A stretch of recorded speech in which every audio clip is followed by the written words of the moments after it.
सुन्दरि Madhavi चन्द्र सहोदरि हेममयी मुनिगणमण्डित मोक्षप्रदायनि मञ्जुलभाषिणि वेदनुते पङ्कजवासिनि देवसुपूजित सद्गुणवर्षिणि शान्तियुते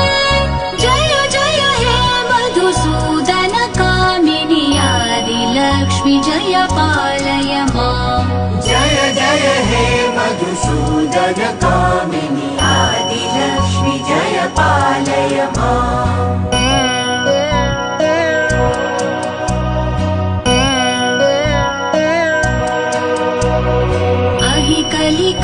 कलिकल्मषनाशिनि कामिनि वैदिकरूपिणि वेदमये क्षीरसमुद्भव मङ्गलरूपिणि